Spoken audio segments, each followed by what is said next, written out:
नमस्कार दोस्तों, आप सभी का स्वागत है। आज मैं आपको बहुत ही ज़बरदस्त कहानी बताने वाला हूँ और कैसे जाने अनजाने में हुई घटना हमारे जीवन बदल सकती है। चलिए इस इंस्पायरेशन शॉर्ट स्टोरी के साथ शुरू करते हैं आज की वीडियो में। तो चलिए वीडियो को शुरू करते हैं। एक बार की बात है, एक गुरु और शिष्य जंगल के रास्ते से कहीं जा रहे थे। रास्ते में शाम होने लगी और उनको पानी की प्यास लगी, तो पास में एक गांव आया और जैसे ही वो गांव में पहुंचा तो देखा कि एक झोपड़ी वहाँ पे था। तो वो झोपड़ी की तरफ गए और उन्होंने आवाज़ लगाई। तब ही एक आदमी और उनके पत्नी साथ ही साथ में उनके 3 बच्चे भी साथ में आए, जो फटे पुराने कपड़े पहने हुए थे। गुरु ये सब दृश्य देख रहे थे। इतना बड़ा खेत है, इन्होंने फसल इसमें नहीं लगाई हुई है। तो गुरु ने सबसे पहले तो पानी के लिए आग्रह किया कि हमें पानी पिला सकते हैं। तो उन्होंने गुरु और शिष्य को पानी पिलाया। वो आदमी अचानक गुरु ने कहा कि अगर आप इसमें खेती नहीं करते हैं तो फिर अपना जीवन यापन किस तरीके से चलाते हैं। तो उस आदमी ने कहा कि हमारे पास एक भैंस है और इस भैंस का दूध बेचकर के पैसे कमाते हैं और इसी से हम आजीविका चलाते हैं। गुरु ने उनकी इस बात को ध्यानपूर्वक सुना और उनके बीच में कुछ देर तक बातचीत हुई, लेकिन अंधेरा हो चुका था। तो उन्होंने ये निर्णय लिया कि आज की रात हम यहीं रुकेंगे। तो लगभग मध्यरात्रि के करीब गुरु ने शिष्य से कहा कि हमें इस भैंस को ले जाना होगा और इस भैंस को ले जाकर कहीं जंगल में छोड़ना होगा। तो शिष्य ने सोचा कि इस तरीके का गलत काम भला मैं कैसे कर सकता हूँ।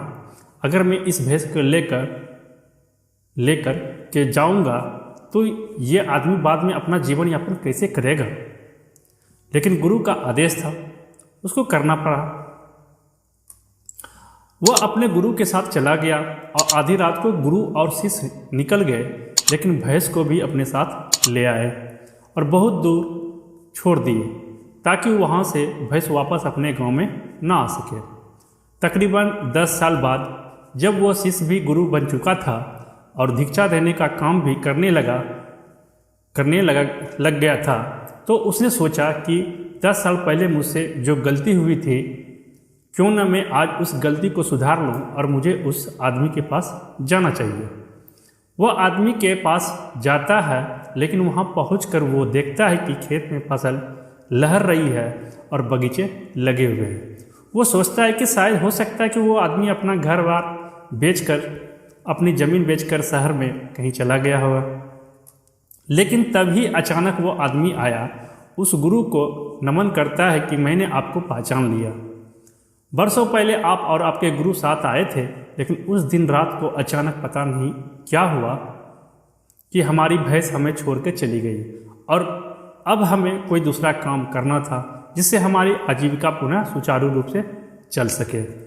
लेकिन हमारे पास कोई विकल्प नहीं था, तो मैं जंगल से लकड़ियाँ काट के लाता था और उसी से जीवन यापन करता था।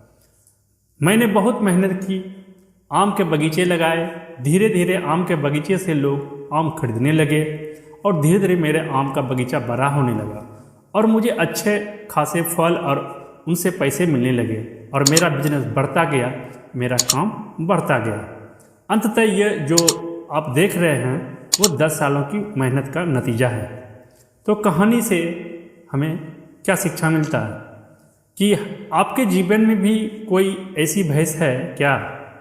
आपके जीवन में भी कोई ऐसी भैंस है क्या जिसको आप नहीं छोड़ना चाहते हो और सिर्फ उसी से आप कमाई करना चाहते हो? जैसे कि उस आदमी को नहीं पता था कि उसके अंदर टैलेंट है, उसके अंदर इतनी क्षमता है, लेकिन गुरु ने उसका भाग बदल दिया। हमेशा परिवर्तन तभी होता है जब आपके पास कोई विकल्प नहीं होता है, और जब आपके पास कोई विकल्प नहीं होता है तो सिर्फ आपके पास जो रास्ता होता है आप उसी पर चलते हैं, और जब आप उसी रास्ते पर चलते हैं तो जीवन में आपको सफलता जरूर मिलती है। थैंक यू, टेक केयर, जय हिंद, वंदे मातरम।